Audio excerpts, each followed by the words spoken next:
In this video, I'm going to show you how to replace the oil pressure sender on this Dodge Grand Caravan. Let's get started. Now let's drain the coolant on the driver's side. You'll see this red plug right here. This is your radiator petcock, so we're going to have to unthread that to let coolant drain out. Make sure you have a collection bucket underneath to catch all that coolant. Put a flathead screwdriver in here and turn it counterclockwise. You could also grab it with pliers if that's what you have. Basically, spin this until coolant comes out. Do not take it all the way out. Just let it drain like this because it's a more controlled drainage as opposed to taking it out, which will actually make things shoot straight out the back. Remove the radiator cap to let coolant drain a lot faster. With the coolant drained, let's close off the petcock. Make sure it's nice and snug. When you tighten this up, don't over tighten it, just snug it up a little bit. There is a rubber gasket in there that will seal everything up. Now let's disconnect our battery. You're going to use a 10mm socket or wrench and loosen up this nut right here. This is going to unclamp the negative battery terminal. I recommend removing the negative, not the positive. Once you loosen it up a little, you should be able to slide this off and push it out of the way over here so it can't make contact. Remove your engine cover if your vehicle has one. Just pull straight up on it. Now we can continue with our job. Pull the little red locking tab backwards to unlock the connector, just like that. Now you can press down on that, pull the connector right out. And now with this unplugged, let's pop this retainer out of the intake, set that aside. Might as well follow this harness right over here. Got another retainer, pop that off on the throttle body. Like this, unplug the throttle body connector. There we go. One last connector over here. Unplug this. Now you can set the whole harness aside, out of the way of the intake. Take this hose off, just slide it off the air box. Now you can flip it up. Be careful because it is hard plastic. You don't want to break it. Follow it over on this side and just pop it off of here. I'm going to take this air intake duct out of the way. It's got two clamps. Both are 8mm headed screws. Loosen these up. There's another one on the airbox side. With those off, you should be able to wiggle this right off. Sometimes they get stuck from being here for so long. The plastic gets stuck to the rubber. There we go. Pull this aside. To get this off, it's just sitting on some rubber grommets, so pull really hard upwards, it'll pop out, and then you should be able to just slide it out of place. Once it's off the back and off the throttle body, pull backwards, that'll unlodge it off the front. Then you can take this out. Let's take this hose off of here, set that aside, pull this hose off of the intake. This is for the rear valve cover PCV valve, and then there's another one right here. This is also a vacuum hose. Be gentle if you have to use anything to pry these off. You don't want to break anything. Just slowly push them off. There we go. At the front of the engine here where the manifold bolts onto these two brackets, it's supposed to have two 10mm sized nuts. Well, mine are missing. I will put them back when the time comes to reinstall everything, but right now I see brackets that are slightly bent and two missing mounting nuts. So if yours are still there, which they should be, remove them. I'm going to address the situation once the manifold is off of here. On the back side of the manifold, where the throttle body is, you'll notice a similar bracket setup here with two 10mm nuts. These are here. We're going to have to pull this bracket off to do that. I'm going to take the retainer for this wire off. There's also another one right down here which exposes its main anchor point. I'm going to take the two 10mm off.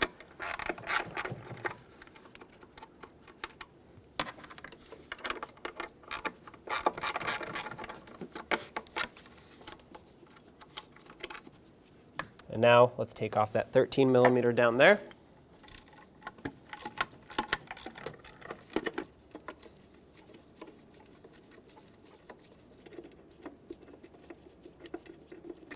With that out, you should be able to pull the bracket off. Looks like there's one more wire attached to it. Pull that out. Now you can remove the bracket. Now there are 7 8mm headed bolts that hold this intake, the upper intake, onto the lower. I'm going to work my way from the outer bolts to the inner bolts, just breaking them free, and then once they're broken free, I will remove them the rest of the way.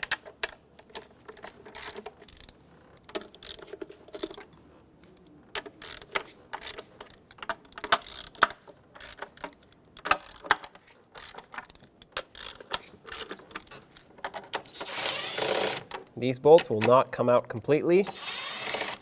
They will stay in the intake.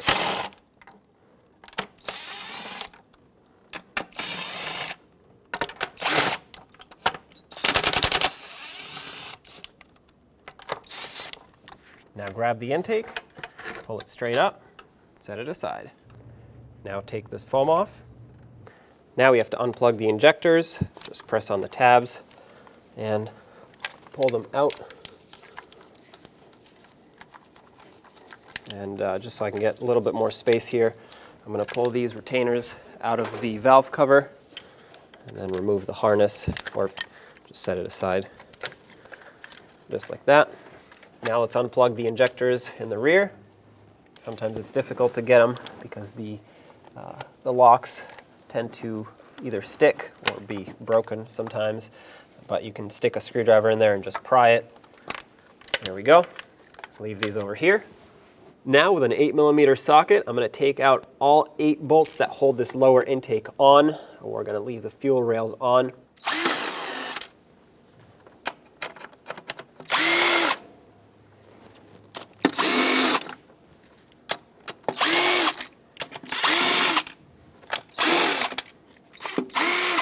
That's all the bolts. They do not come out of the intake, they stay in here. So I'm just going to pull this up. Oh, there's a wire harness attached over there. Pop this retainer off really quick. There we go. Now we should be able to lift this up and just set it aside over here. Now let's unplug the coolant temperature sensor here so we can get the wire harness out of our way, get more access, pull up on the red locking tab and then disconnect the connector. Set this aside, and right underneath it you'll see the connector for the oil pressure sensor. This has no locking tab on it. Just press on it, disconnect it, pull it backwards. Next we have to remove this sensor so that we can have more access to get to that clamp. If you have a tool that can get around it, go for it, but nothing that I have will fit. So I'm going to have to pull this out. 19mm socket.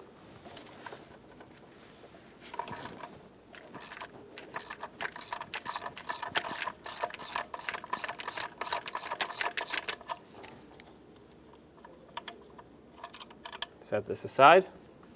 Now we can get much better access to that clamp. I'll stick my hose clamp pliers in here, lock them down, try to pry this off the housing. Be very gentle if you have to do this. Don't want to damage the housing or the hose.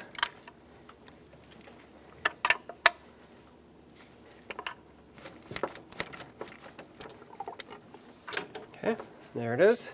Now take your 27mm socket, or you can use an oil pressure sensor socket if you have one. I don't, so 27 will actually fit perfectly.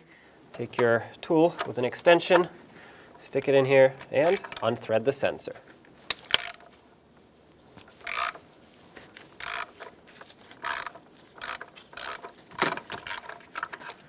Unthread this the rest of the way. There it is. Your new oil pressure sender should come with thread sealer right on it, so don't put anything on the threads, install it as is. Thread this on, make sure it threads on smoothly. If it doesn't, it's cross-threading, so back it off and try again. You don't want to ruin the threads, or you will be replacing your oil filter housing. We have to keep tightening it with the socket, but keep in mind it does not bottom out completely. You are not supposed to have this hex cutout up against the oil filter housing. So don't try to go in all the way. Okay, once it gets snug, I'm going to give it just a couple extra little turns here. I'm going to try and line up the connector with how it was before. Let the thread sealer do the job. I'm just going to go a little more. That should be perfectly fine right there. That's exactly how it was positioned before. And at this point, we can put the hose right back on. Get your clamp. Get your pliers back on this clamp, squish it down, I have special hose clamp pliers, so it'll actually hold the clamp in the open position for me. Now I can slide the hose on. The remaining coolant that is on that fitting can actually help you because it'll allow the hose to slide on. Just wiggle it back and forth until it's completely bottomed out. You want to make sure it is. If it isn't, it will not make a proper seal here. And then you want to place the clamp about halfway between the end of the hose and the end of the fitting. So right about there. It should also have a mark from where it was on the hose, so just try to line it up with how it was. Now, get your pliers out, and there you have it. Let's reinstall this sensor. As you can see, it had thread sealer on it, so I will actually remove this and put new thread sealer on. Now with brand new thread sealer on this, reinstall it. It's important to do this because if you don't put thread sealer on, you can actually have an oil leak right here, which, well, you don't want to come back to reseal just this. So, thread this on. This took a 19mm socket to tighten up, and I'm just going to make it snug. Again, this, just like the other sensor, does not get bottomed out fully. It just gets snugged up like that. I'm going to give it a little extra. There we go. And now we can reconnect the electrical connectors on both of these. Start with the oil pressure sensor. Click that on. This one did not have a lock on it. And reconnect this one as well. Click it on, and this one did have a lock, so make sure you lock that down. Now let's clean the entire surface area where the manifold actually bolts onto the head. This side is a lot dirtier than the other. Regardless, you're going to want to take a razor blade and very gently scrape all this debris off. If you don't clean this off, the intake gaskets will not seal up. You'll have some air leaks, and, well, that's not going to be great to fix. I don't recommend anything other than a razor blade because it could damage the surface permanently, whereas a razor blade usually scrapes flat and does not leave any marring behind. Of course, you're going to want to do this to both sides, all 6 ports, and then let's get the intake back on. Now get the intake situated back on the engine. If you have to replace the intake gaskets, do so now.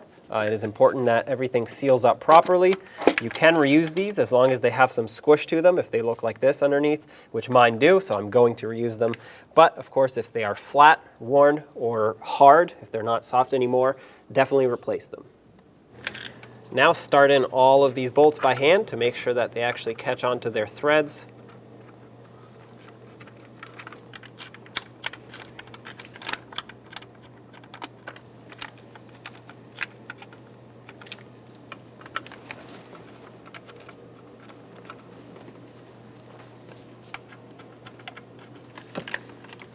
And once you do that, bottom them out. Don't tighten them up yet.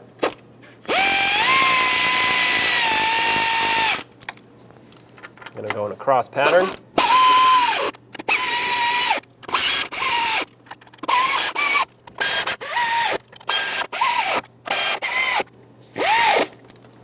Now let's torque them down. 106 inch-pounds is the torque for this. That converts to 8.8 foot-pounds. The sequence for you will be on the screen so you can easily follow it.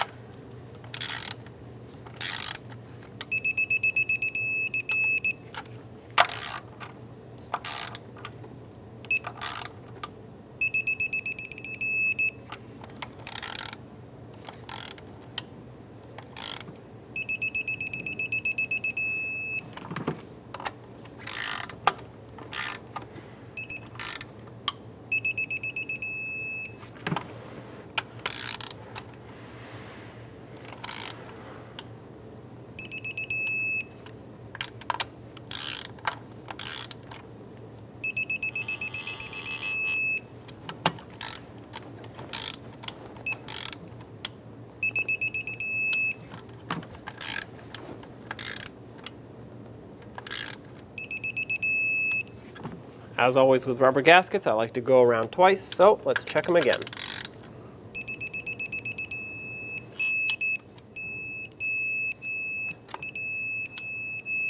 There we go. Now let's plug in all the injectors. Make sure all the connectors click as you plug them in.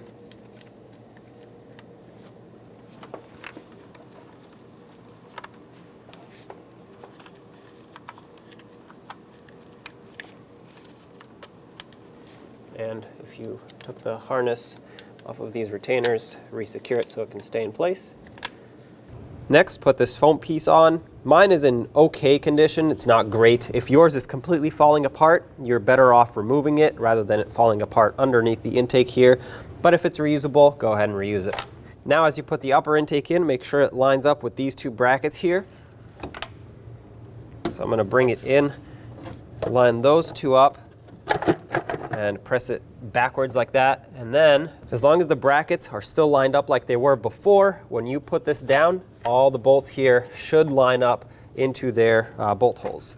So before I bolt on any brackets, it is important to actually bolt it to the lower intake first so that this is sealed up, then you secure everything around it.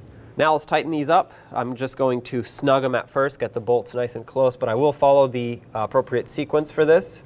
You'll see it on the screen.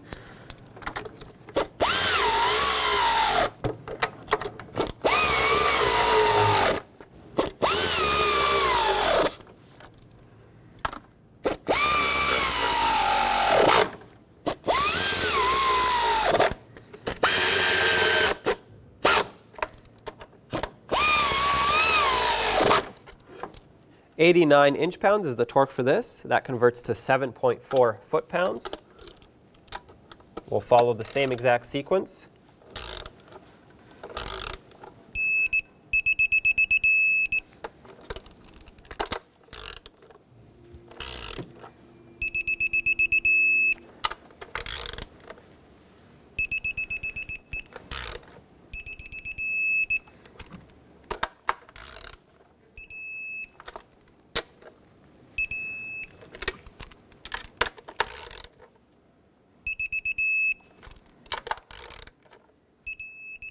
Okay, let's go around one more time.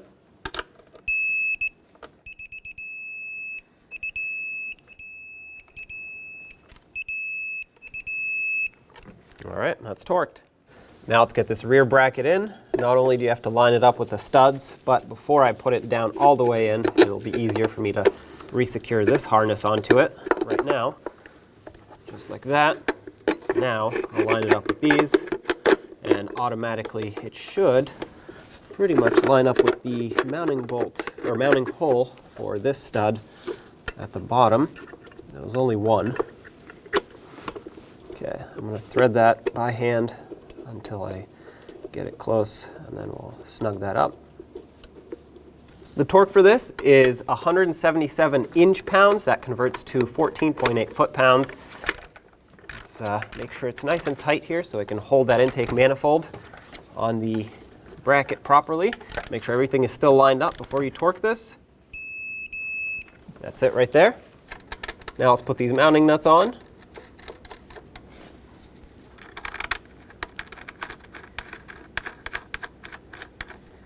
Now with your 10mm, snug them up. These don't need to be very tight, they just need to be snug. You don't want to break the studs or strip the threads. Now let's do the two front ones. And now let's get the two front mounting nuts on. These were the ones that I was missing before removing this, but you want to make sure you re-secure them so that the intake is properly secured to the engine. Same with these, just make them nice and snug after they bottom out about 1/8 of a turn.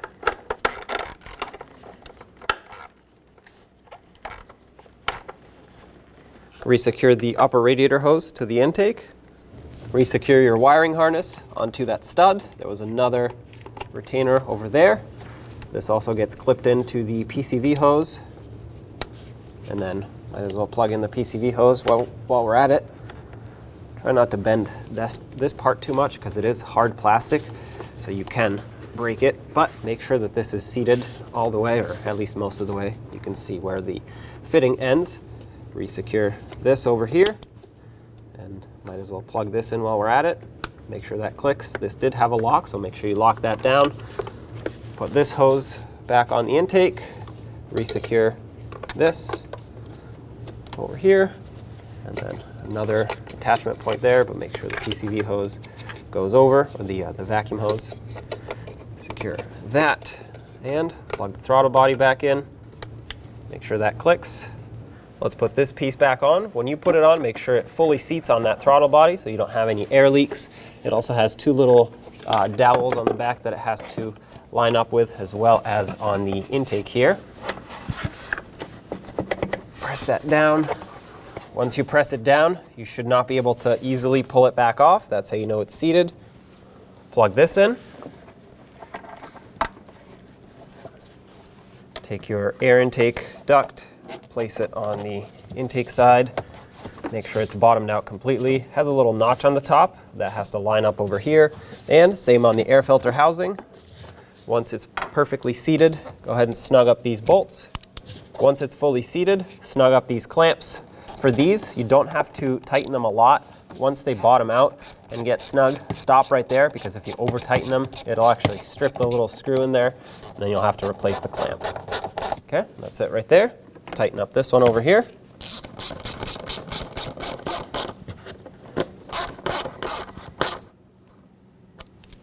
Now get this PCV hose resecured on the valve cover, front valve cover here, and then this one runs over all the way to the air box.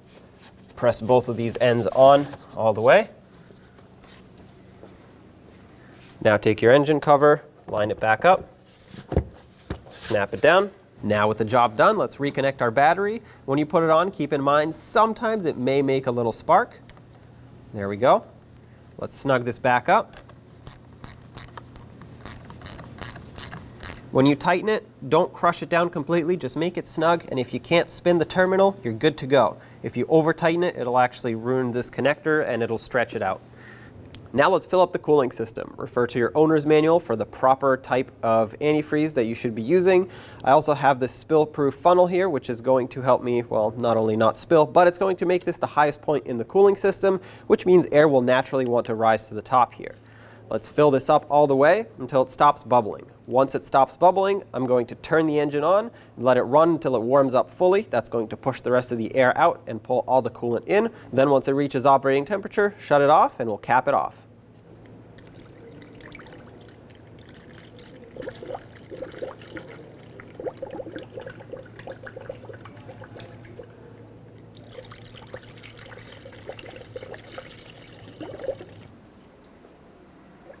To bleed the cooling system, we're now going to start the engine. As it runs, I'm going to turn the heat all the way to the hottest point on both. I'm going to turn the blower on low. We're going to want to make sure the AC is off. We don't want AC. I'll make a blow on the vents just so I can feel the heat. If you have rear HVAC controls, I'm going to do the same. Blower on low, heat on high. This will circulate all the coolant through the heater core. You're going to feel the heat once it warms up. And of course, as it does warm up, we're going to want to pay attention to our temperature gauge, which is on the left side of your dash. You're going to want to make sure it doesn't go past the halfway point. If it does, it's most likely an air pocket. So shut it off, let it cool down, and then start it back up. Once it warms up to the halfway point, we'll shut it off. Now let's cap this off. If you're using this funnel, it's easiest if you just squish on the upper radiator hose a little bit, plug up your funnel, and then remove it as you let go of the upper radiator hose. That will usually make it so that you're not spilling much at all. Now remove your coolant funnel if you used it, or the adapter at least, and put your radiator cap on. Make sure you click it on twice. It has 2 stages to it. On the driver's side of your vehicle, near your battery, you'll notice this is your coolant overflow tank. If yours wasn't full all the way, like mine already is, you're going to want to add coolant until you reach the max line. Don't go over it, but make sure it's full. Now with everything back together, turn the engine on, take it for a road test. When only the best will do, demand TRQ. The only company that lets you view before you do. TRQ is committed to offering the highest quality aftermarket auto parts that are engineered for peace of mind. Thanks for using and viewing with TRQ.